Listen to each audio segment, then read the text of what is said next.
todos ustedes. En nombre de la Agencia Española de Cooperación Internacional para el Desarrollo, reciban la más cordial bienvenida a este espacio de debate. En el marco del Plan de Transferencia, Intercambio y Gestión de Conocimiento para el Desarrollo de la Cooperación Española en América Latina y el Caribe, el Plan Interconecta, que tiene como uno de sus objetivos generales contribuir a la generación de espacios de debate y fortalecimiento de capacidades en instituciones y actores sociales involucrados en el desarrollo humano de la región, promoviendo la implementación y mejora de políticas públicas encaminadas a conseguir una mayor cohesión social. Se ha puesto en marcha este ciclo de foros virtuales denominado Retos para la protección de datos ante los avances tecnológicos, que se está desarrollando en nuestra plataforma Interconecta durante los días 26, 27 y 28 de junio. Esta actividad es organizada conjuntamente por la Agencia Española de Protección de Datos y el Centro de Formación de la Cooperación Española en Santa Cruz de la Sierra de la Agencia Española de Cooperación Internacional para el Desarrollo. En esta tercera sesión se abordará el foro sobre menores y los derechos en el ámbito digital.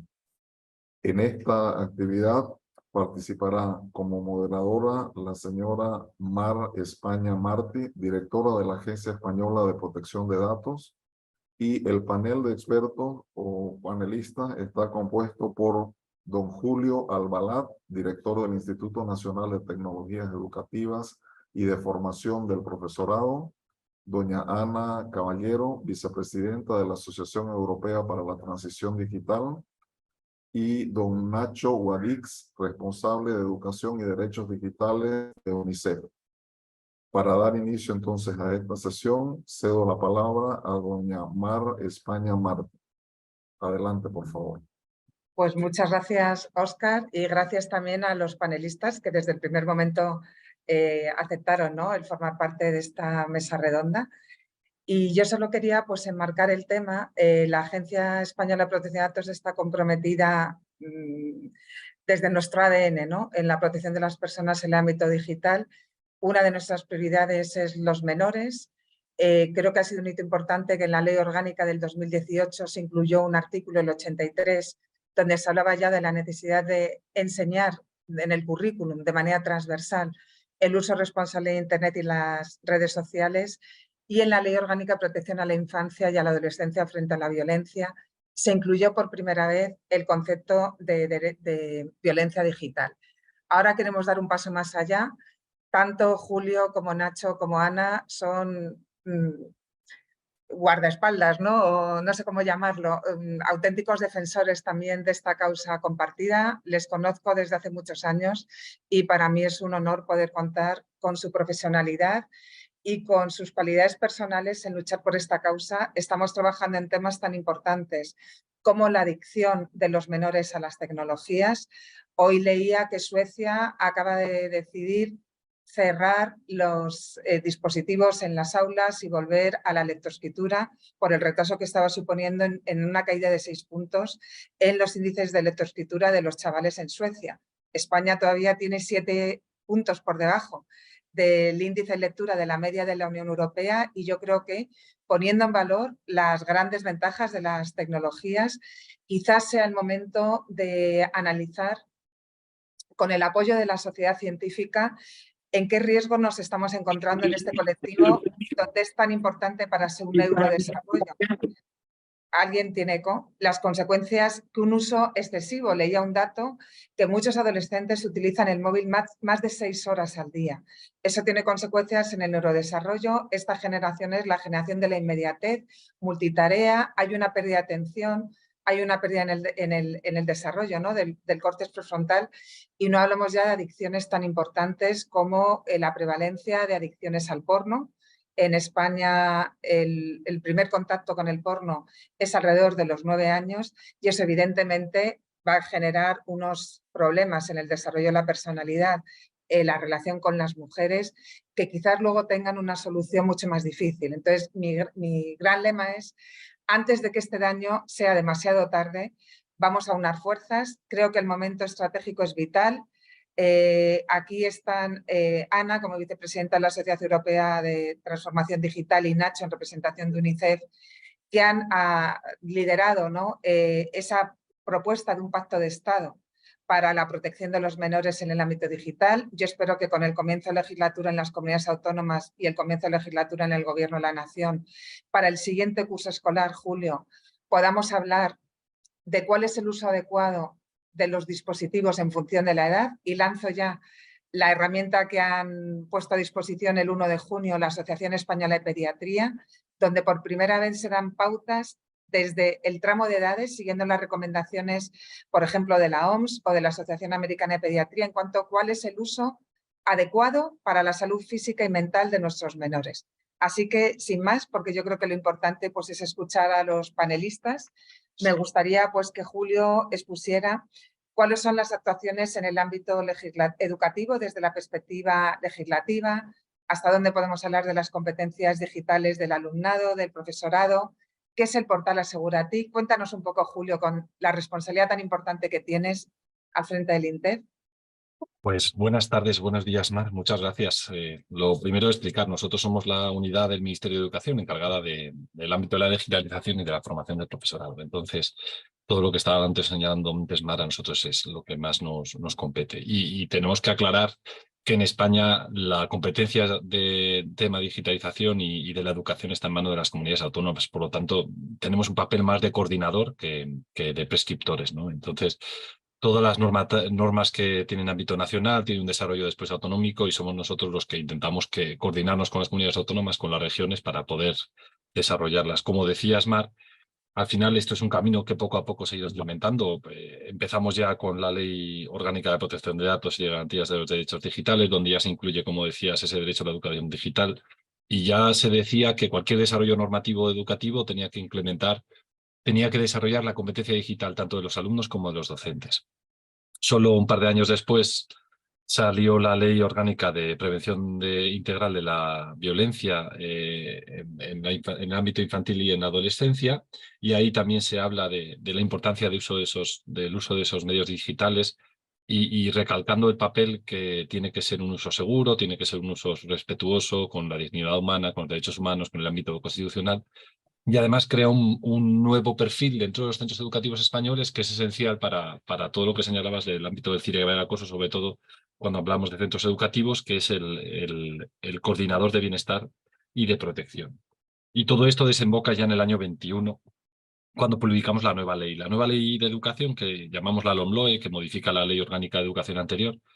En esa ley ya se especifica que las administraciones educativas y el Ministerio de Educación, y por eso digo administraciones educativas, porque son las comunidades autónomas, son las encargadas de que el uso de las tecnologías de la información y de la comunicación sea seguro, sea responsable y sea crítico.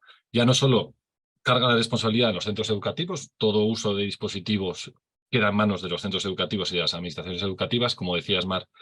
La normativa referida sobre el uso, por ejemplo, de móviles en la mayor parte de las comunidades autónomas recae en los centros educativos. Ellos tienen la capacidad para decidir en su ámbito de gestión si se deben usar o si no se deben usar, si el uso es solamente pedagógico, si se pueden utilizar fuera del ámbito pedagógico.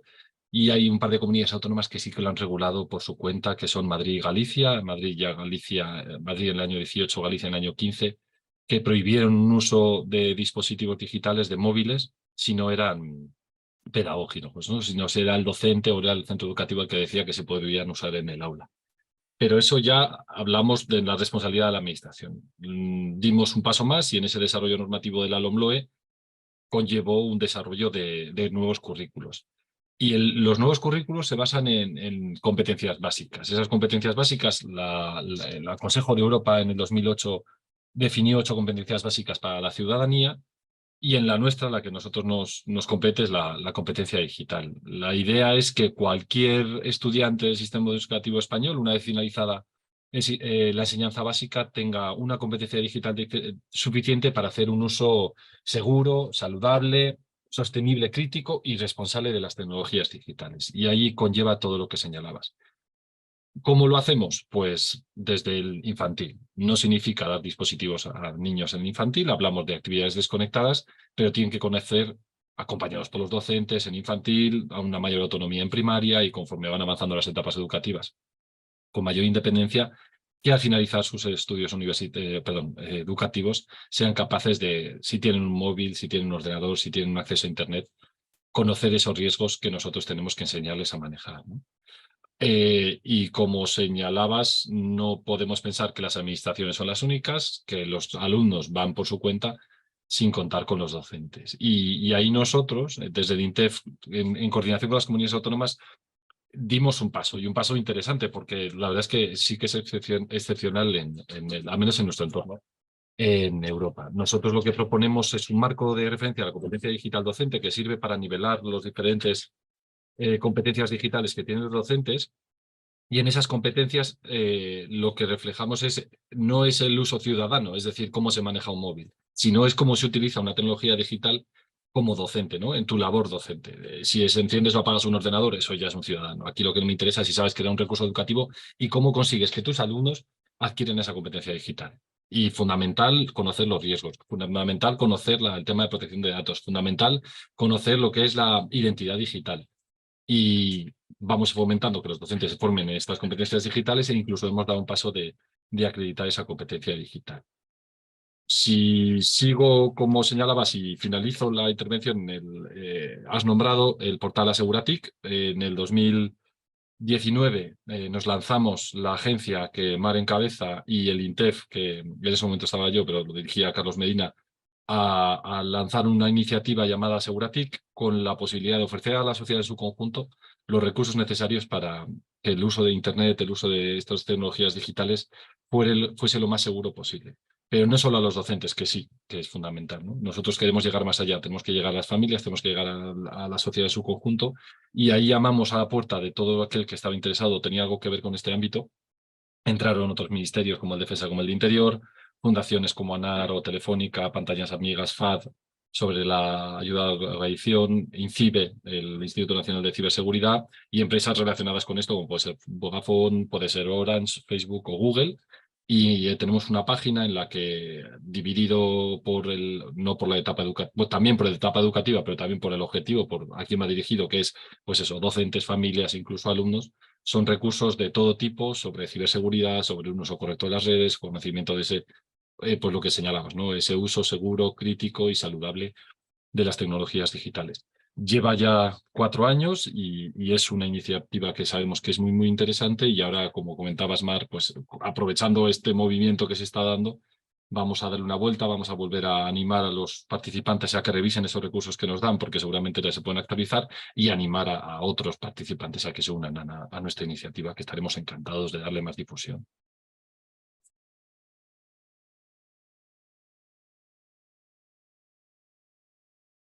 Mar, no.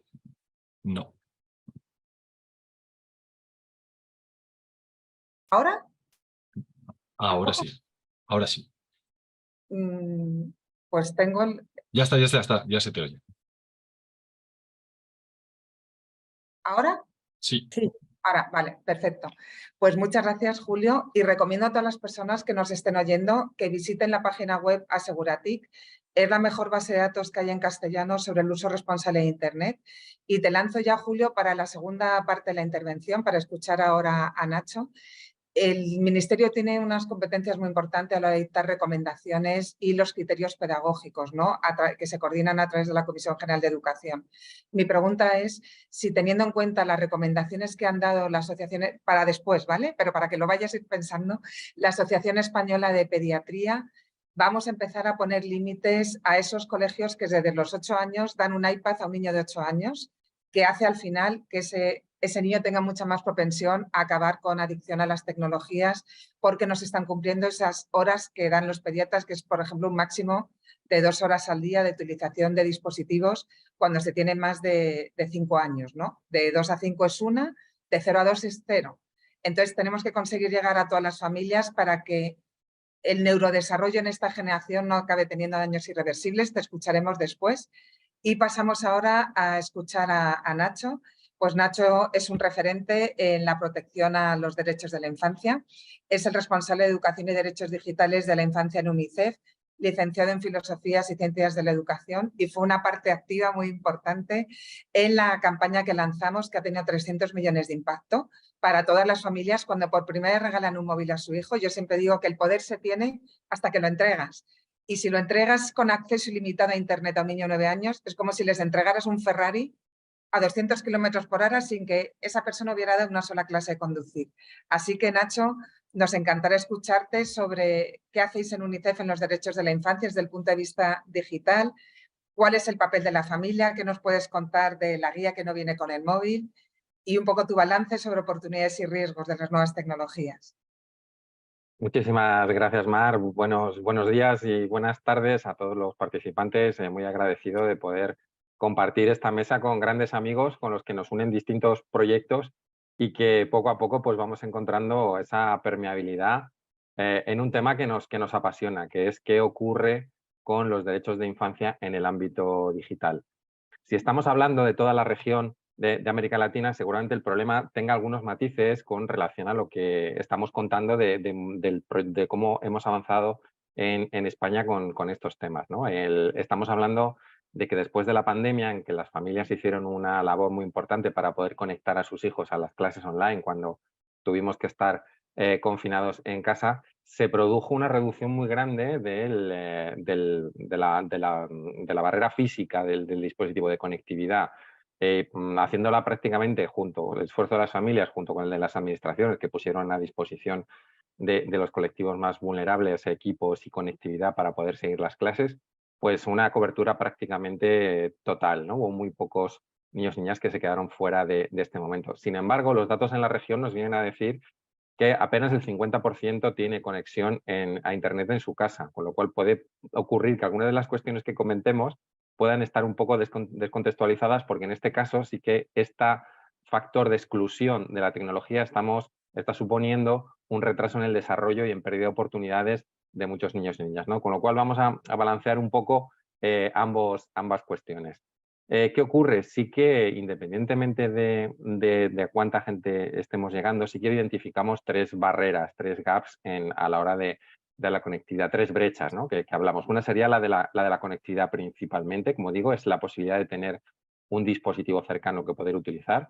Un segundo, que sería la brecha de la calidad, que ese dispositivo y esa red me permita disfrutar de los servicios, sean educativos o sean de ocio, entretenimiento, cultura, que me permitan una experiencia satisfactoria, y una que nosotros identificamos como muy importante, que es la brecha del acompañamiento familiar, cuando las familias tienen la capacidad y las competencias de poder asesorar adecuadamente a sus hijos, y no siempre desde el punto de vista de manejo de los aparatos técnicos, ¿no? De lo que es la destreza en la utilidad de los terminales, sino en qué prácticas pueden ser arriesgadas para ellos, cuáles pueden ponerles en peligro, y sobre todo el tener esa relación de comunicación dentro de la familia para, si tengo algún problema, saber dónde acudir en primer lugar. Si es una cuestión meramente técnica, pues tendrán alguna utilidad, pero si es una de exponerme a cualquiera de los riesgos que estar conectado a las nuevas tecnologías tienen, pues desde luego es fundamental que las familias estén próximas, que se preocupen y que se ocupen de estas cuestiones, que luego pues contaremos un poco cuál ha sido nuestra experiencia en este último año con este tipo de iniciativas.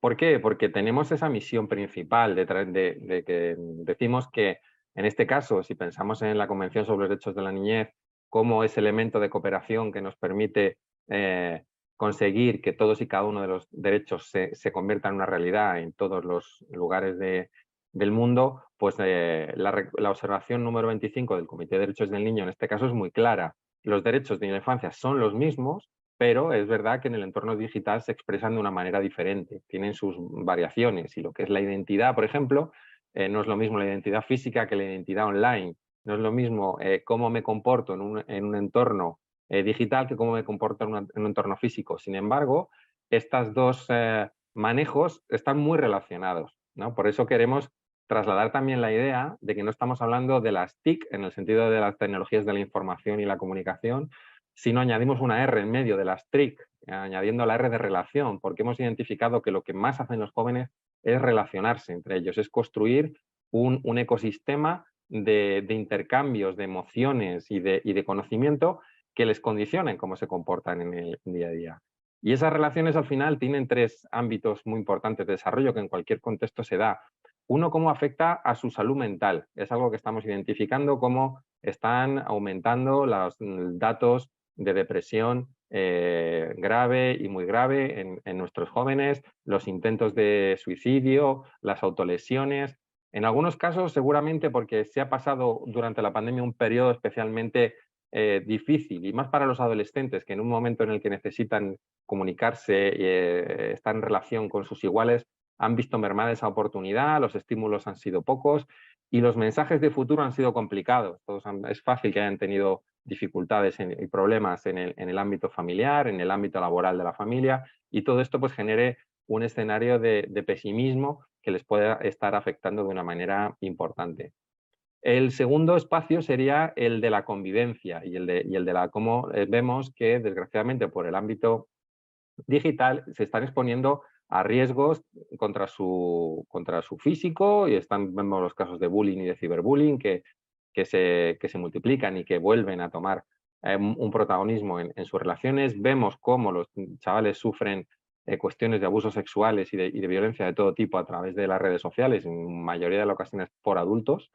Y también un tercer aspecto, junto con este que comentaba de la salud mental y de la convivencia o cómo les afecta la violencia, sería el que está ligado a las cuestiones de desinformación.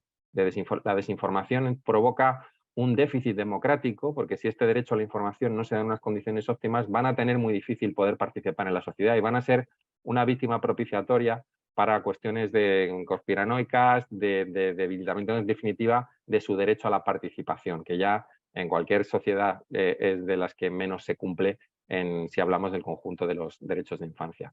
Por eso es importante esta observación del Comité de Derechos del Niño, el que nos obliga a volver a revisar cómo estamos en el cumplimiento de los derechos en todas sus expresiones, e incorporamos el entorno digital desde la perspectiva de convertirlo en un entorno protector. No tanto en un entorno seguro, porque desgraciadamente van a estar expuestos a este tipo de cuestiones. Sin embargo, si el entorno es protector, podemos desarrollar en ellos esas capacidades, en primer lugar, de autoprotección, de saber qué está bien, qué está mal, las capacidades de saber pedir ayuda, de identificar aquellos canales que nos van a permitir, sea a nivel administrativo o a nivel de auxilio, cómo poder ser socorridos en un momento de dificultad.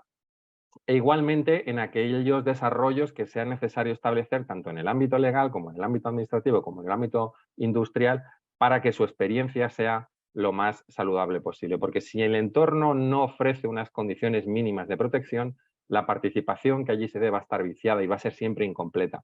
Con lo cual, siempre que abordemos un desarrollo tecnológico tenemos que hacerlo con esta mirada, en que ese entorno sea protector y que si un elemento de la protección falla, el otro esté al lado. Si la familia no alcanza, por las razones que sea, que estemos seguros que nuestras políticas públicas les protegen y les amparan, y que somos capaces de destinar recursos para que así sea. Y a partir de ahí generar esa red, ese conjunto de personas que han de velar porque esta protección se dé, en aras de que su participación, como digo, y su desarrollo sea lo más satisfactorio posible. Es cierto que en este campo igual hemos sido poco exigentes, ¿no? En aras de subirnos a un tren del desarrollo que ha venido muy rápido, que nos ha cambiado la vida y en muchos aspectos, y que ha condicionado nuestras relaciones, de alguna manera nos ha facilitado pues, cuestiones como la que estamos hoy, conectados de una forma más sencilla que quizá no hace tanto tiempo, y podamos compartir este momento y estas reflexiones, pero tampoco ser inconscientes del reverso en el que nos podemos encontrar. Para nosotros es importante entender eso, porque también es importante entender por qué es tan importante para nuestros jóvenes, por qué necesitan estar conectados. Y si conseguimos ponerlos de nuestro lado en este sentido, tendremos mucho recorrido. Pero quizá podemos continuar un poco más adelante. Yo estoy deseando que en la segunda ronda, Nacho, nos cuentes desde UNICEF cuáles serían esas propuestas de políticas concretas para familias y para centros educativos en el marco de ese pacto de Estado que queremos impulsar con todas las asociaciones de infancia más representativas, con el apoyo de la agencia. Muchas gracias. Y paso a presentar a Ana. Ana es jurista, tiene un máster en Derecho de las Telecomunicaciones, Medios Audiovisuales y Nuevas Tecnologías, además del máster de Práctica Jurídica. Es la vicepresidenta de la Asociación Europea para la Transición Digital, responsable en esta asociación de la línea El Menor Digital, y acaba de impulsar la campaña Un clic de ayudarles y las medidas de consenso para un pacto de Estado, como comentaba antes, junto con UNICEF o ONGs tan importantes como Fundación ANAR, Dale una Vuelta, ICEmedia y Save the Children. Además, es socia y fundadora de Código Legal y ha sido abogada en despachos de abogados muy importantes. Y me gustaría, Ana, que nos hablaras de temas en las que sabes tanto, como es la mercantilización de los datos de menores, cuál es la responsabilidad de la industria y qué mecanismos se podrían impulsar para la verificación de la edad y evitar el acceso a contenidos online para adultos, como puede ser pornografía, que por lo que he leído en el libro de Alejandro Villena, el índice de adicción ahora mismo en España es entre el 3 y el 10%, 4 veces más que la adicción al juego, o adicciones a apuestas y a juegos online. Así que será un placer escucharte, Ana. Muchísimas gracias, Mar. Muchas gracias también a ECID por invitarme a participar en esta ponencia y es un placer, como bien sabéis, participar en un foro que se hable de menores y sobre todo compartir esta sala virtual pues, con compañeros de trabajo, aunque estemos en diferentes organizaciones y entidades como son Nacho, como es Julio y como eres tú, Mar. Efectivamente, nosotros dentro de la Asociación Europea para la Transición Digital y dentro de lo que es la línea de menores trabajamos una parte muy importante que es la mercantilización de datos de menores. Tú lo has dicho, Mar, lo ha dicho Nacho, lo ha dicho Julio. La tecnología es indudable que nos ofrece muchísimas oportunidades a la sociedad actual, ¿no? Pero también tenemos que tener en cuenta que existen determinados riesgos y amenazas cuando se hace un abuso o un uso problemático de ella y que es especialmente particular cuando hablamos de menores, ¿no? Hay 3 razones desde nuestro punto de vista que hacen esa sensibilidad de los menores y que son, primero, que al ser un menor o un adolescente nos encontramos ante un momento evolutivo de esa persona, ¿no? Tú antes lo decías, en el neurodesarrollo. Hay estudios a los que nosotros hemos tenido accesos en los que el desarrollo del cerebro se produce hasta la edad de los 20 años y que la interacción con la tecnología, si no se hace de una forma adecuada, puede llegar a modificar la estructura del cerebro, lo que implica que puede cambiar la forma de pensar, de sentir y de vivir de estos menores, ¿no? Con lo cual es muy importante tener en cuenta ese momento evolutivo. El segundo aspecto a tener en cuenta es que esos productos, los productos y los servicios que nos encontramos en el mundo online están diseñados por y para mayores. Yo todavía no me he encontrado en los años que llevo de asesoramiento mercantil a compañías una tecnología que haya sido diseñada por un psicólogo infantil. Desgraciadamente esto no sucede. Y por supuesto es muy complicado, y Nacho ahí me podrá dar la razón, en hacer partícipe al menor en cuanto a su visión en el uso de esa tecnología, ¿no? Ese ejercicio de ese derecho de participación. Esto lo que implica cuando se diseña para mayores es lo que ha comentado Nacho, pues que tenemos problemas de salud mental que vemos que están creciendo, temas de procesos autolíticos, intentos de suicidio, o depresiones o ansiedad o sentimientos de soledad, que también pasa, o incluso también temas de violencia, ¿no? Como son los temas de agresiones, temas de grooming, ciberacoso. Y el último aspecto a tener en cuenta y que tú comentabas antes es que al final esta tecnología puede ser la puerta de acceso a contenido inapropiado, principalmente de pornografía, con todo lo que ello conlleva, ¿no? Pues primero la banalización de esas relaciones sexuales,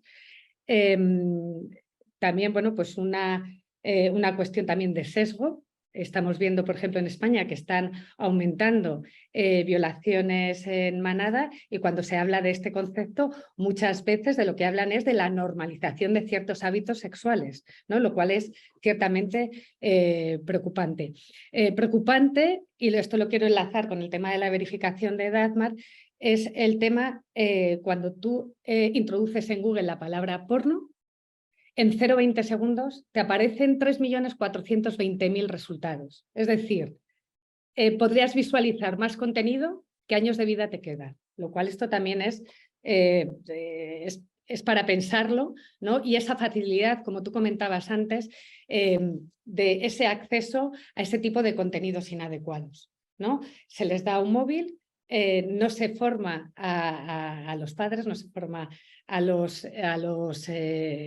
poseedores, a estos menores, y se le da una ventana de apertura a un mundo de contenido de violencia. Por eso también os quiero felicitar a la Agencia Española de Protección de Datos y a UNICEF por esa iniciativa que habéis tenido de la guía que no viene con el móvil, en el cual, bueno, pues recomendáis un uso responsable y que puede servir y dar directrices a padres sobre ese uso saludable del dispositivo.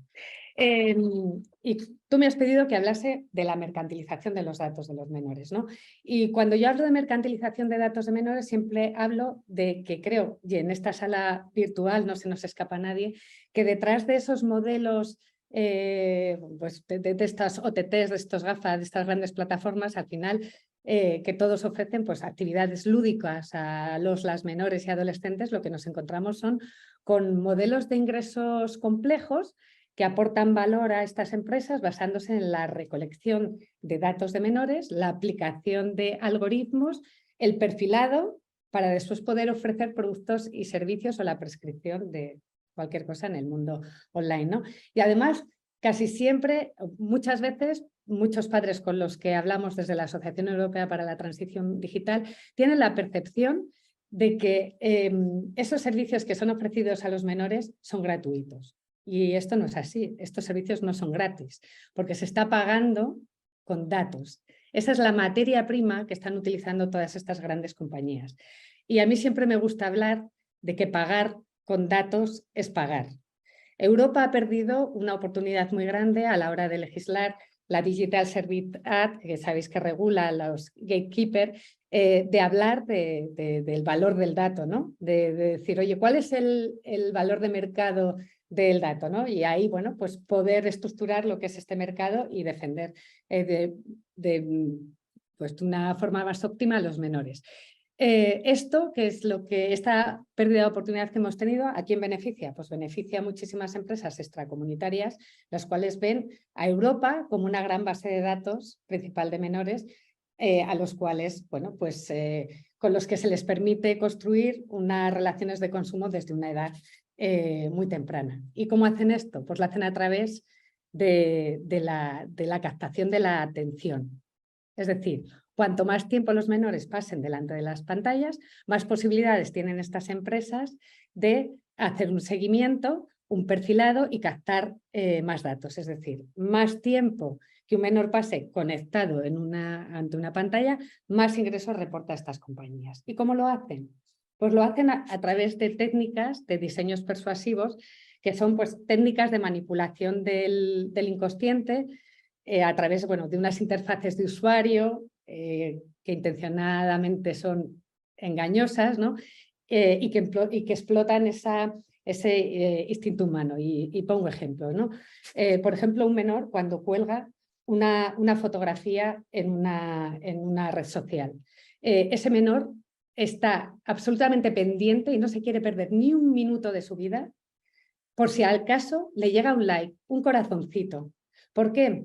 Pues porque, por ejemplo, los adolescentes, y cuando hablamos de ese que refuerzan ese instinto humano, estamos hablando de unas personas que lo que valoran mucho son las métricas sociales basadas en opiniones de terceros, de sus compañeros, ¿no? Entonces, a través de esos likes, de esos corazoncitos, de esos me gustan, pues lo que hacen es reforzar el sistema dopaminérgico de forma que ellos sientan que van a tener una recompensa y no se quieran despegar de ese dispositivo. Efectivamente, esto trae un uso problemático para la salud, si no se limitan las horas y tampoco el acceso a contenidos, ¿no? Pero a mí me impactó mucho un informe que vi que cómo funciona y cómo se interactúa muchas redes, los menores con las redes sociales, activa el sistema dopaminérgico igual que lo pueden hacer drogas como la cocaína. Entonces, eso también hay que tenerlo en cuenta desde el punto de vista del menor. O, por ejemplo, pues YouTube. Ana, ¿te parece sé que Sí. tienes muchísima información, que dejemos todo lo que nos quieres contar Claro. para la segunda ronda. Sí, por supuesto. Perdón. Vale. No, sí, da gusto escucharte. Bueno, muchísimas gracias, ¿no?, por esta primera ronda de intervención. Yo me estaba acordando de datos increíbles, ¿no?, que los menores se forman, no ven la televisión ni los medios de comunicación habituales. Los adultos, su fuente de información son solo las redes sociales, cuyos algoritmos cambian en función del continente donde se están utilizando los dispositivos, que eso es algo importante. El 90% de los universitarios varones en España se creen que el porno es fiel reflejo de la realidad sexual, lo cual también es un índice tremendo, ¿no?, de el desfase que tenemos. Y el otro día leía también que el coeficiente intelectual en esta generación, por primera vez en la historia de nuestro país, es menor que la generación anterior. Entonces, todos estáis hablando del problema de salud mental. Y para esta segunda ronda, que serán 5 minutos cada uno para poder dejar un pequeño tiempo si hay preguntas, me gustaría que Julio y los tres, después por orden de intervención, plantearais en este pacto de Estado que nos vamos a dejar la piel para que los partidos políticos de esto hagan una causa común, porque hijos tenemos todos, aquí no hay ideologías, debe haber un consenso de mínimos y de máximos. ¿Cuál sería, Julio, tus propuestas concretas desde el Ministerio de Educación? Yo estaba soñando que cuando se da el impreso de escolarización a una familia, con el impreso se le diera la guía que no viene con el móvil. ¿Qué cuesta? Y haríamos mucho bien y evitaríamos mucho daño, ¿no? Entonces, por favor, Julio, ¿qué propuestas concretas en 5 minutos? Sé que estoy pidiendo mucho. ¿Nos querrías aportar? Bueno, yo más la reflexión lo hemos comentado alguna vez y hemos tenido ya grupos de trabajo sobre este tema, ¿no? Nosotros, respetado la situación en la que vivimos, el sistema educativo español es como es y la autonomía tanto de los centros como las comunidades autónomas hay que respetarla, por supuesto, y lo que tenemos que conseguir es dar difusión de estos elementos que antes decías, ¿no? La política basada en evidencias es hacia lo que tenemos que ir. Cualquier tipo de evidencia que asegure que un número de horas determinadas puede ser perjudicial para niños de infantil, pues eso tiene que llegar a las administraciones educativas y tiene que llegar a los centros educativos, por lo tanto se tienen que tomar decisiones sobre ese ámbito. Por lo tanto, hacia lo que vamos, y es lo que nosotros hacemos al final, es dar aval a la formación, ¿no? Esa formación de todo el mundo, tanto de las administraciones educativas, tanto de los profesores, tanto de los equipos directivos de los centros, y fundamental porque lo estábamos nombrando, ¿no? Nosotros tenemos un ámbito de gestión que son docentes, alumnos, pero estamos perdidos sin las familias. Y es el pilar porque al final, en nuestro caso, si tomamos un centro normal de primaria con un horario continuo, a las 9 de la mañana entran, a las 2 se van a casa y desde las 2 hasta las 9 están en casa. Y desde las 2 hasta las 9 yo poco puedo hacer, ¿no? Lo que puedo hacer es impulsar, formar, ¿no? Lo que estábamos diciendo, tienen que ser conscientes de ese uso responsable, pero como está diciendo Ana, realmente qué responsabilidad podemos darle a un chaval de 12 años manejando un dispositivo que está hecho para lo que está hecho. O sea, que tenemos que partir de la base de que el dispositivo está creado para que el chico dedique más horas y si puede ser, se quede sin dormir todo el tiempo posible. Por lo tanto, tenemos que conseguir que todos los agentes estemos. Los que estamos aquí, y yo creo que es fundamental, por esa iniciativa en la que nos hemos juntado, creo que es muy, muy interesante, porque hay que conseguir meter a las familias, que sin ellos nada hacemos, porque al final muchas veces escuchamos la idea de el profesorado, esa capacidad de lavar el cerebro. Yo quiero que vengan a un aula de segundo de bachillerato de Historia de España a ver la capacidad de lavar el cerebro que tú tienes cuando acabas a los 55 minutos de decir, he conseguido que me escuchen un ratito y no, esa capacidad de influir la tenemos, ¿no? Pero si no estamos todos a la misma, yo creo que en esto sí que vamos, Nacho lo decía antes, Ana lo decía, creo que es una ola hacia la que vamos todos, creo que sí que lo podemos conseguir.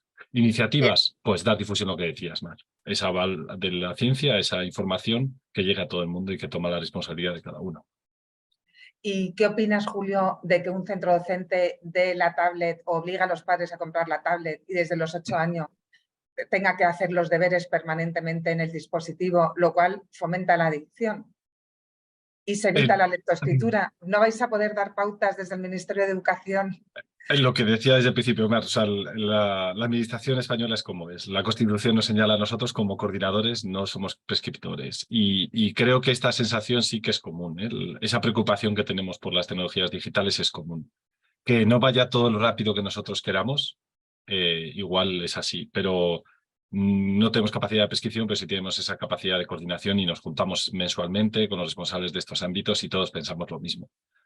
Lo vemos en tema de protección de datos. Cada vez tendemos más, y así lo hacen las comunidades autónomas, en prohibir a los centros educativos el uso de aplicaciones que son educativas, pero infringen la normativa de protección de datos y están totalmente generalizadas. Y comunidades autónomas en las que dicen que no se puede utilizar y el docente que lo usa está incumpliendo las instrucciones que entrega su comunidad autónoma. Yo creo que es el camino hacia donde vamos. Veremos de aquí a un tiempo que sí que cambiará ese tipo de discursos. Pues ojalá para el comienzo de curso podamos dar algún paso concreto, ¿no?, en refuerzo a las administraciones educativas y a las familias. Y Nacho, ¿qué propuestas concretas desde UNICEF aportarías a este pacto de Estado? Bueno, pues como bien decías, el primero es esa sensación que tenemos en la que todos sabemos que está pasando algo, pero no terminamos de decidir porque no nos queremos tampoco desenganchar de ese vagón de la modernidad, ¿no? Y eso es un poco peligroso en ese sentido. Los datos que nosotros tenemos, pues aparte de que estamos dando un dispositivo móvil a nuestros hijos a los 10 años, que eso es importante saber que el nivel de madurez que tienen para poder utilizar todo lo que allí tiene, y luego que nuestros adolescentes, por los estudios que hemos desarrollado de una forma bastante amplia, manifiestan un uso problemático de Internet y redes sociales en cuestión de un tercio. Más del 30% de nuestros chicos y chicas están conectados todos los días más de 5 horas, y lo que es más importante, con una interferencia muy grande en cuestiones básicas para ellos y su desarrollo, como puede ser el dormir, el estudiar, el relacionarse con su familia y con sus iguales. Y ahí es donde se produce el problema. ¿Por qué? No tanto porque estén conectados, sino porque estos chicos tienen un peor bienestar emocional, una peor integración social y una menor satisfacción con su vida. Y a partir de ahí, ese es el caldo de esos problemas de salud mental que vienen.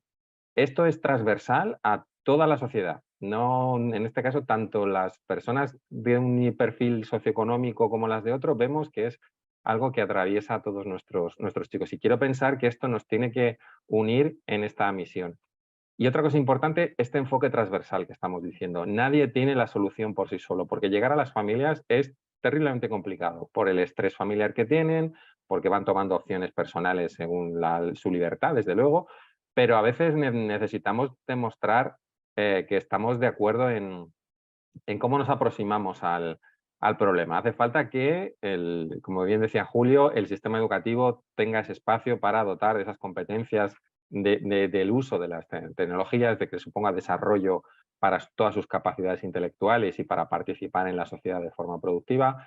Hace falta que la legislación se adapte rápidamente en un sector en el que los cambios están a la orden del día, y si normalmente siempre legislamos detrás de la realidad social, en el ámbito digital vamos siempre 3 pasos por detrás.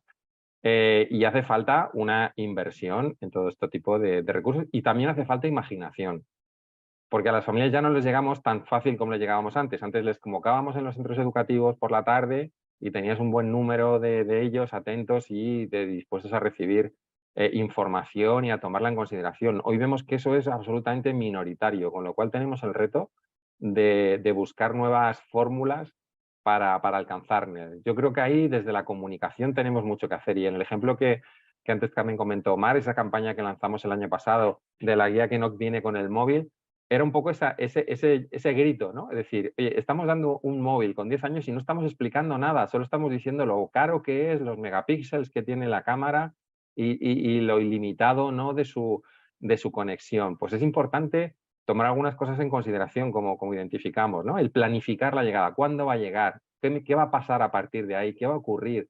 Sentar esos hábitos de higiene digital, de buenas prácticas que aseguren que van a hacer un descanso, que no va a interferir en su forma de estudiar o en la forma de comunicarse con sus iguales o con la familia. El tener un canal permanente de conversación con ellos para poder compartir los miedos que podemos tener nosotros como adultos y las situaciones en las que ellos se pueden encontrar, y descubrirlas juntos y abordarlas juntos. También saber que en el caso de España, y sobre todo en el caso de los menores son responsables, los padres son responsables de muchas de las cosas que hacen los menores cuando están en línea. Y si no les entramos por un lado, les tenemos que entrar también por decir, tú vas a tener que pagar los platos rotos si hay un comportamiento inadecuado. Pero al final intentamos trasladar esa visión también positiva, de desarrollo, de oportunidades, de alcanzar bueno, pues unas cotas de interacción social que no hay. Los chicos también son unos tremendos creadores de contenido. Hay una forma de desarrollar su creatividad y de cómo pueden contribuir trasladando su punto de vista, que para nosotros los adultos pues es algo que nos sigue costando y que en el entorno digital se democratiza un poco también ese acceso. Entonces, este equilibrio, como yo digo a los adolescentes, es difícil, porque si hay una época que se caracteriza por no ser equilibrados en absoluto es la adolescencia, y es así como debe ser, pero ahí tenemos que estar nosotros primero, como decía Mar, en el momento antes, cuando todavía nos escuchan, cuando todavía somos sus influencers, antes de que entren otros factores a jugar, y luego en ese periodo tan complicado siendo capaces de mantener esa conversación permanente para aprender, porque en este camino estamos todos en esa situación. Tenemos que estar abocados a aprender permanentemente y ese reto no debemos dejarlo pasar. Pues muchísimas gracias, Nacho, y espero que el Pacto de Estado pueda ir concretándose a lo largo de los próximos meses. Y Ana, ¿qué nos querrías? ¿Cuáles son las medidas más importantes que queréis impulsar en este Pacto de Estado? Pues en relación también con lo que he hablado antes, con lo que ha comentado Julio y lo que acaba de trasladarnos Nacho, es muy importante también no centrar toda la responsabilidad en el profesorado, en el sector educativo, ni en los padres, ni en los menores. O sea, aquí Nacho lo ha dicho, este es un problema transversal que no tiene una solución única, sino que hay que tiene muchos ejes y que hay que abordarlos desde muy distintas perspectivas, y aquí también tenemos que implicar a la industria, ¿no? Antes yo hablaba de la mercantilización de los datos en los que aplican y utilizan diseños persuasivos y después en los que aplican algoritmos. Pues ahí efectivamente hay una parte en este Pacto de Estado que hemos liderado, las 15 medidas, bueno, las metemos como en 3 sacos, en 3 ejes, ¿no? Uno, que es efectivamente lo primero, tratar el uso problemático de Internet como un problema de salud pública, con todo lo que ello conlleva. Efectivamente, como tú has dicho antes, Mari, como ha dicho Julio, tenemos que crear políticas que se basen en la evidencia científica, y creo que ya hay evidencias científicas internacionales y también nacionales de sociedades científicas españolas de pediatría, de neurología, de psicología, en lo que ya se están viendo efectos adversos de un uso que no sea apropiado. Educar en ciudadanía digital responsable, con todo lo que ello implica,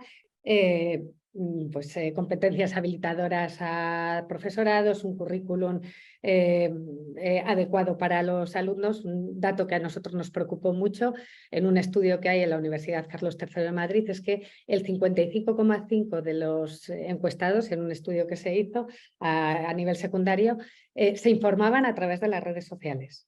No se informaban a través de los medios tradicionales de televisión, de radio, no. Lo hacían a través de redes sociales, y un 80% de ese 55,5% lo hacía a través de influencers e instagramers, ¿no? Con lo cual, efectivamente, esa formación en el pensamiento crítico vemos que es muy importante. Pero, y en relación con la industria, entendemos que tiene que tomar cartas en el asunto, ¿no? Y aquí, muchísimos de los foros a los que vamos, pues lo que proclaman es la autorregulación, es decir, que ellos mismos se regulen toda esta normativa. Nosotros pues no creemos en una autorregulación única, sino que haya una corregulación y luego se quieran regular.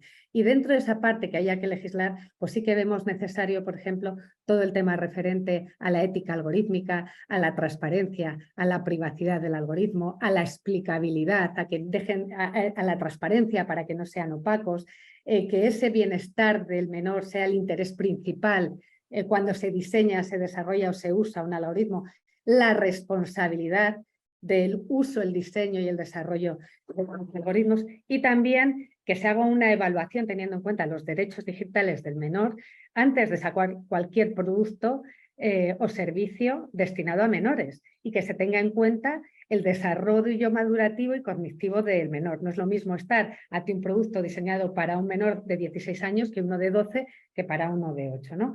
Y todas estas técnicas de las que hemos hablado antes, de diseño persuasivo y patrones oscuros, por supuesto, que estén desactivados por defecto en los dispositivos. Prevención y mucho tema de advertencias, pues pop-up, o sea, dentro de estas medidas que hemos llegado a un consenso, pues hay muchas medidas muchísimo más puntuales sobre dispositivos, sobre advertencia. Y nos importa mucho el tema de la verificación de la edad. O sea, la verificación de la edad es básica para muchas cosas. Primero, para que esos diseños de esas plataformas ya no tengan excusa y ya pueda obligársele de cierta forma a que ese diseño vaya en función de la edad y el estado madurativo. Y para eso lo que decimos es, oye, queremos que haya un etiquetado inteligente por edades en contenidos y productos, ¿no? Porque eso al final lo que va a hacer es facilitar la detección de contenidos potencialmente perjudiciales. ¿Qué más queremos? Pues queremos que se os refuerce las competencias y los recursos. ¿A qué? A entidades como la Agencia Española de Protección de Datos, que tenéis competencias, o como la CNMC, o, oye, ahora acaba de aprobarse también hace unos meses la Digital Service Act, que también habla de la creación de alguna entidad de control. Bueno, pues que se les dote de competencias, pero también de recursos, ¿no? Y, por supuesto, el tema de establecer mecanismos de verificación de edad que respeten la privacidad del menor y también ese anonimato del menor, ¿no? Y que esté basado en atributos de edad, ¿no? Que permita pues esa navegación lo menos intrusiva posible, pero sí verificando la edad. Y para ello, pues un marco legal de rendición de cuentas a aquellas empresas que, teniendo la obligación de verificar la edad, pues no lo hacen. Pues muchas gracias, Ana. Sí quiero compartir, aprovechando este chat, nosotros hemos iniciado y hemos sancionado a las páginas web de pornografía establecidas en España porque ninguna de ellas verificaba la edad. Y ahora estamos coordinando con la autoridad principal una investigación a la página web más visitada del mundo. No voy a decirla para no darle publicidad, porque tampoco verifica la edad. Yo creo que eso es algo esencial y comparto con todos vosotros la necesidad de establecer, tiene que empezar a hablarse que la adicción a las tecnologías es un problema igual de grave que la adicción a las drogas, porque produce también efectos en la salud mental y en la salud física.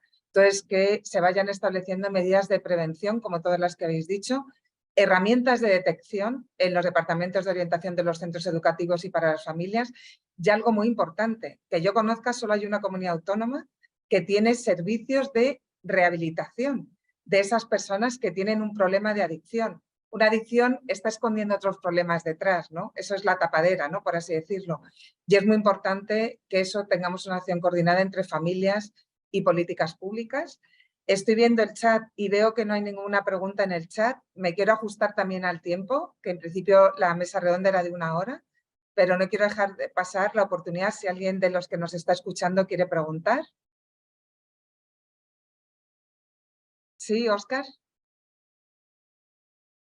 Perdón, Mar, la interrupción. Simplemente quería recordar precisamente lo del tema del chat, recordar, invitar a todos los profesionales que están siguiendo esta sesión, de que pueden ir registrando sus preguntas, sus comentarios en el chat, para que al finalizar esta presentación se puedan ir respondiendo todas las consultas que ingresan. Pues muchas gracias, Óscar. Sí, compartir, porque esto lo tenemos desarrollado en España y estamos trabajando con varios países en América Latina, la iniciativa del canal prioritario, mientras alguien escribe preguntas, que es una herramienta pionera en el mundo impulsada por la agencia que permite la retirada de contenidos violentos. Sobre todo estamos viendo contenidos sexuales. La víctima es una mujer menor de 30 años de la que se difunden vídeos de carácter sexual. A veces grabados con su consentimiento, con su pareja en ese momento, luego difundidos en venganza, o ya no hablamos de conductas delictivas, donde además se está grabando el delito o la agresión sexual en directo para subirlo a las redes, ¿no? Y estamos consiguiendo la retirada de los contenidos en cuestión de horas o 72 horas en un 90% de los casos. Y estamos trabajando con autoridades nacionales de protección de datos. Este año cumplimos el 20 aniversario, el 20º aniversario de la red de autoridades para exportar esta buena práctica. No llegamos a todo, seguramente sea solo la punta del iceberg, los casos que vienen a la agencia, pero es importante que eso se sepa y que los padres sepan que un menor tiene responsabilidad, dependiendo de la edad, tiene responsabilidad penal, pero en cualquier caso va a haber una responsabilidad administrativa que la van a pagar los padres de manera solidaria, lo mismo que la responsabilidad civil. Y hablamos también de responsabilidad educativa, en su caso responsabilidad laboral, es decir, en democracia, igual que hay derechos, hay obligaciones, y navegar por Internet tiene las mismas consecuencias que navegar por la vida real, ¿no? Por la vida analógica. Y eso es importante que lo podamos trasladar. Y veo, Óscar, que no hay preguntas. Yo creo que el nivel de intervención de las ponentes ha sido muy alto. Tienen una gran experiencia y compromiso en sus espaldas. Y si no hay preguntas, pues yo por ajustarme al tiempo, ¿no? Porque en principio era 1 hora, pues daría, si te parece, Óscar, daríamos por finalizada la mesa. Sí, muy bien. Igual podríamos dar, si hubieran algunas preguntas o algunas consultas, podríamos dar unos 5 o 10 minutos más para responderle. Solicitar la intervención de alguno de los profesionales que nos están siguiendo para poder entablar algún debate sobre los temas tan interesantes que hoy se han puesto en esta plataforma. ¿Alguna persona que desearía intervenir? Les animamos a que puedan registrar las preguntas para que podamos debatir.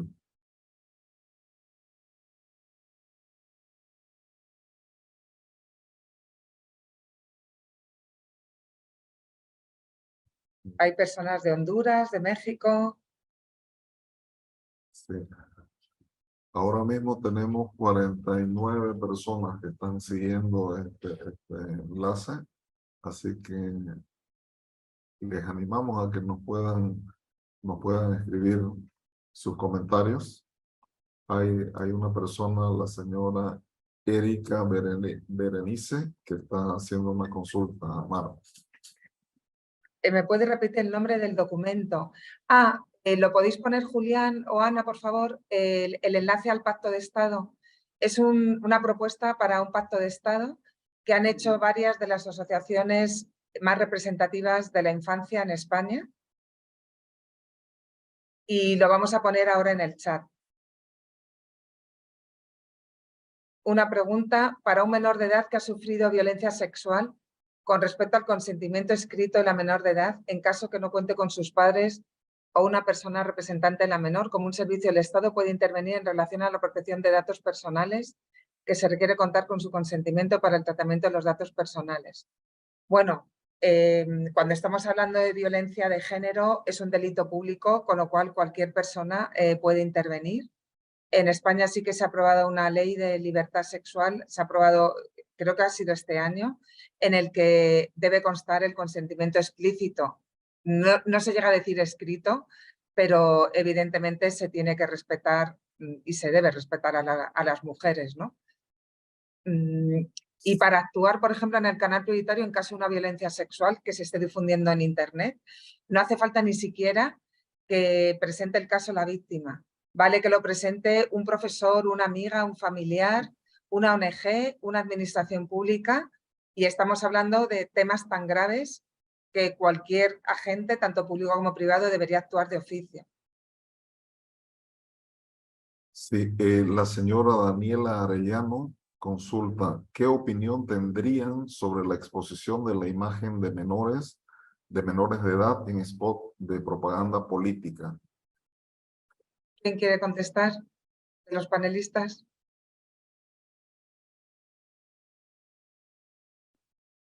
Venga, pues en principio, si queréis, hay varias cuestiones. O sea, primero es si ha habido también consentimiento ahí por parte de si el niño tenía suficiente criterio como para formar parte de esta iniciativa, porque por un lado también está su derecho a la participación cívica, pero desde luego si las familias no lo han utilizado, pues se recomienda que no se expongan, que se limiten simplemente a no figurar en este tipo de mensajes, que no utilicen a la infancia como un vehículo para facilitar. Todos sabemos que allá donde en cualquier producto ponemos un niño al lado y se convierte mucho más atractivo. Esto por cuestiones de marketing está muy identificado. Con lo cual, si esa información no supone algo de valor para el menor que está participando en esta imagen, que es beneficioso para él de alguna determinada manera, pues desde luego la recomendación es que no participara. Muy claro, Nacho.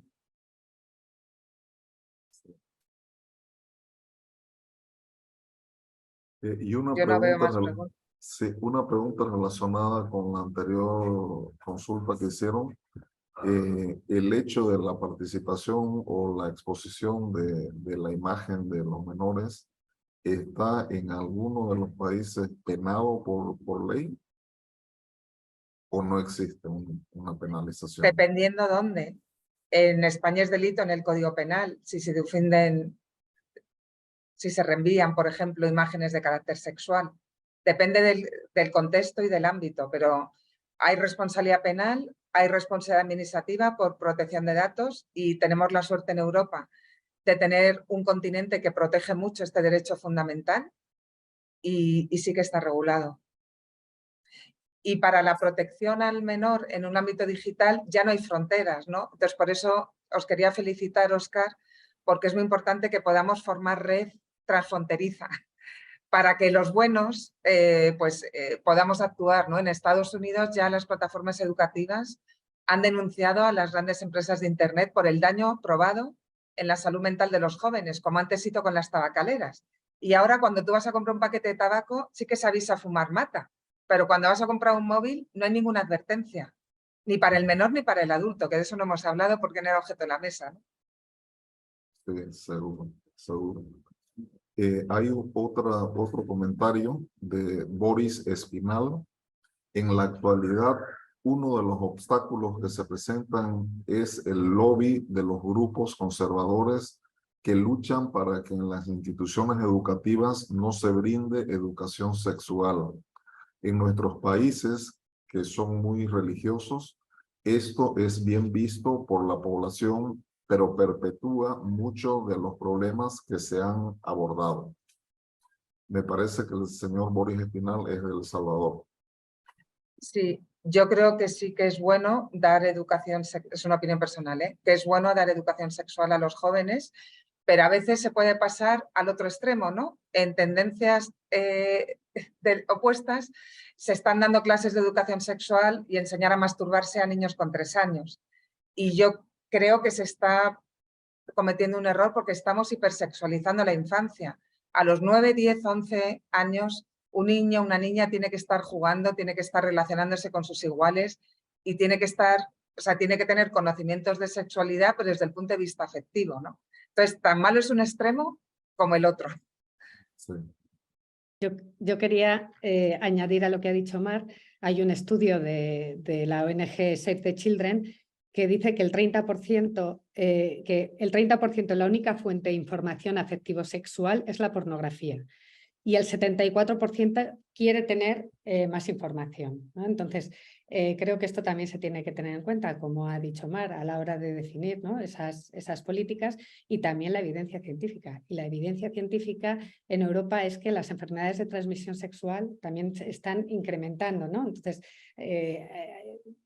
también creo que es una forma de cómo enfrentarse al reto y yo creo que desde una posición más conservadora, incluso católica, también te puedes enfrentar a este reto para proteger al menor en un entorno digital. Pero la demanda de esa educación afectivo-sexual existe. Entonces, quizá deberíamos de ver cuál es la forma adecuada para transmitirlo, pero sí darlo cuando está siendo demandada por el menor. Sí. Hay otras preguntas también en el chat. ¿Cómo prevenir la violencia sexual digital si la música, series de televisión, redes y el Estado están callados o se promueven? Entonces, ¿Quién quiere contestar? Julio, ¿quieres? No. No, Marc. No, o sea, es una reflexión personal que no viene a cuento como la parte del Inter, la parte de violencia sexual que viene tanto en la música como en las series de televisión. va ligado a todo lo que hemos nombrado antes, ¿no? La formación que reciba el alumno, el entorno que tenga en casa, el entorno social que le rodea es lo que tiene que ver que eso no es una realidad, y lo has comentado tú antes, ¿no? Los alumnos que pueden entender que la pornografía es la realidad, no porque estés jugando a videojuegos, no porque veas una película violenta, conlleva que entiendas que la Segunda Guerra Mundial es algo que estás viendo continuamente, el desembarco en Normandía, ¿no? Creo que es una imagen muy gráfica. Ver una película violenta, tenéis que entender que es una película, y es lo que tenemos que hacer entender a nuestros alumnos. Lo mismo ocurre con la música, y lo que entienden que no es, porque antes lo ha comentado Ana, ¿no? En ejemplos, creo que ha sido Ana, que sí que se puede hacer entender un alumno, pero para eso tenemos que actuar todos. Y yo creo que hay pautas muy básicas, ¿no? Cuanto más retrases la entrega del móvil, más sano va a estar tu hijo. O sea, yo no digo no dar un móvil con 15 años, pues desde luego si en vez de a los 8 lo puedes dar cuando ya entre en el instituto, con límites de horario y con control parental, en esas edades que están tan plásticas y tan permeables y tan influenciables y con un clima de confianza, como explica UNICEF muy bien, pues vas a tener ya una base de consenso importante, ¿no? Y por supuesto que las familias den ejemplo.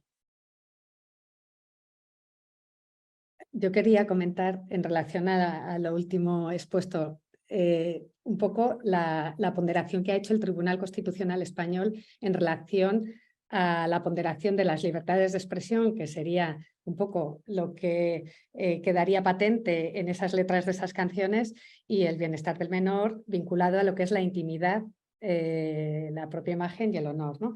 Y en España las sentencias del Tribunal Constitucional han ponderado, o sea, cuando hay, intentan equilibrar y siempre están a la casuística concreta, pero siempre han ponderado a favor de las libertades públicas de información cuando la persona afectada de esos derechos tan personales eran un adulto. Sin embargo, cuando esos derechos fundamentales al honor, a la intimidad, a la propia imagen, era un menor, se entendía que esa protección y ese bienestar al menor primaba frente a esas libertades informativas.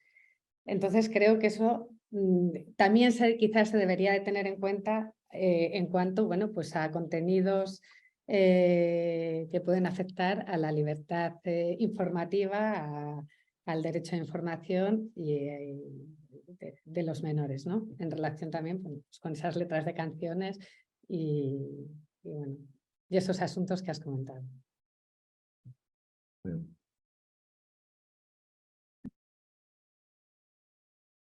Bien. No sé si hay alguna otra consulta. Sí, hay una Miguel Hinojosa para UNICEF. Sí, desde UNICEF, ¿existe alguna iniciativa para ayudar a organizarse a la sociedad civil para promover los derechos de los niños en el ámbito digital? Sí, ahí es importante, como decía antes, el considerar esta observación del Comité de Derechos del Niño, que insta a todos los países firmantes de la Convención a actualizar, a tener esa mirada en el entorno digital. Y luego está la Carta de Derechos, de Derechos Digitales de Iberoamérica, que en la última cumbre de jefes de gobierno que tuvo lugar hace algunos meses, se suscribió precisamente poniendo los derechos de infancia como una de las cuestiones que se ha de garantizar a la hora de este avance en este término. Está muy vinculado con el concepto de humanismo digital, que es una corriente de pensamiento que está bueno, pues, impulsando la idea de que cualquier desarrollo tecnológico tiene que tener a las personas en el centro, y especialmente a las personas vulnerables, y dentro de las personas vulnerables a la infancia, porque son los que menos capacidades van a tener de reclamar sus propios derechos. Entonces, esa iniciativa pues, tiene que tener ese recorrido. Nos permite, afortunadamente, los países suscriptores de la Convención, nos permite hacer ese examen en cada uno de nuestros estados y actualizar la legislación cuando así sea necesario, porque en algunos casos no lo es. Simplemente a veces hay que aplicar leyes que ya están y que por cualquier otra razón no se está haciendo.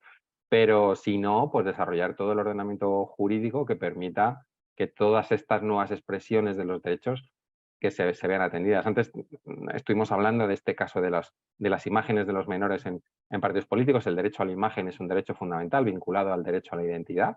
que evidentemente en el momento que se ponen y de esta cuestión transfronteriza que también y global, que comentó Mar, ¿no? Una foto en internet es una foto en el mundo y pierdo el control de ella. Y ahí también hay hay una cuestión para las familias, ¿no? Estas cuestiones, lo que se llama el sharenting, cuando las familias estamos compartiendo la imagen de nuestros hijos desde que prácticamente son una ecografía o están recién nacidos y que van configurando esa huella digital que va pegada a esa conformación de su identidad y que sin su consentimiento o si no le aporta algo realmente positivo para su desarrollo, pues se debería evitar. Sin embargo, pues en este caso los adultos no estamos haciendo un buen uso de la tecnología y no estamos siendo un buen ejemplo. Y tenemos muy identificado que allí donde los adultos hacen un buen ejemplo, las tasas de cualquier conducta de riesgos disminuye hasta en el doble o en el triple, según ellas. Estoy hablando de sexting, de grooming, de acceso a contenidos inadecuados, de bullying y ciberbullying y de todas estas cuestiones que hemos mencionado.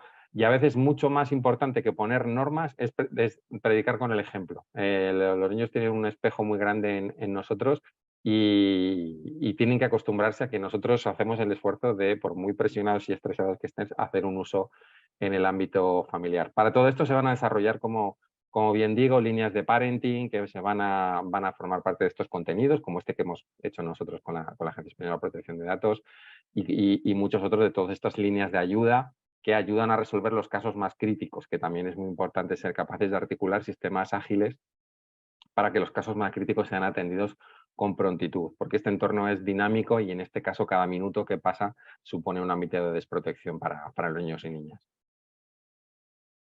En España lo que se ha sacado a concurso por la entidad pública Red.es, un concurso vinculado sobre todo a ONGs, a tercer sector, con el objetivo de, teniendo en cuenta la Carta de los Derechos Digitales que se aprobó en España, establecer convenios de colaboración para la concienciación y el estudio de políticas públicas diferenciando derechos, ¿no? Pues desde parte de privacidad, la parte de tecnología disruptiva, la parte de libertades informativas, bueno, hay 6 bloques. Y después también se ha establecido la creación de un observatorio de derechos digitales en general, en el que evidentemente tiene cabida la parte referente a los menores, pero esto ha sido una iniciativa a través de fondos públicos de la Unión Europea.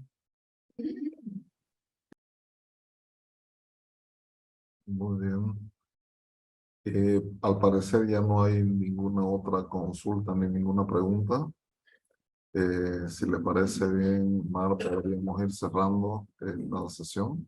Sí, yo solo agradecer a Julio, a Nacho y a Ana pues la calidad de las intervenciones y sobre todo la implicación que llevan haciendo desde hace años en dejar un poquito mejor la protección a los menores, sobre todo en el ámbito digital, y gracias a la ECID por impulsar estas acciones de difusión. Y a todos los asistentes por vuestra paciencia y atención. Efectivamente, efectivamente. Yo también, en nombre de la Agencia Española de Cooperación Internacional para el Desarrollo, quisiera empezar agradeciendo a la Agencia Española de Protección de Datos por haber confiado una vez más en la capacidad de este centro de formación para desarrollar este foro sobre menores derechos en el ámbito digital, en el marco del ciclo de foros denominados Retos para la Protección de Datos ante los Avances Tecnológicos, que se ha desarrollado en nuestro centro de conocimiento los días 26, 27 y 28 de junio. Asimismo, quisiera agradecer a los coordinadores y al equipo de expertos y ponentes, por mencionarlos, doña Mar España Martí de la agencia de la AEPD y de don Julio Albalat de INTEF, doña Ana Caballero de la Asociación Europea para la Transición Digital y don Nacho Guadix de UNICEF, por su excelente aporte en la transmisión de conocimientos y el intercambio de experiencias que han tenido con todos los profesionales y que han hecho posible la celebración de este foro. Desde el Centro de Formación AECID en Santa Cruz de la Sierra, Bolivia, esperamos haberles brindado las condiciones adecuadas y el apoyo logístico y técnico necesario para el desarrollo de estas intensas jornadas de trabajo y de intercambio que han tenido durante estos días. Nuevamente, a nombre de la Agencia Española de Cooperación Internacional para el Desarrollo, quisiera manifestar nuestra absoluta predisposición para seguir colaborando conjuntamente con la Agencia Española de Protección de Datos en la organización y celebración de futuras actividades relacionadas con la formación y capacitación de los recursos humanos de nuestros países iberoamericanos. Reiterar nuestro agradecimiento a los profesionales asistentes con la firme convicción de que volveremos a reunirnos en una próxima actividad en un futuro muy cercano. Muchísimas gracias por haber participado. Hasta luego. Gracias.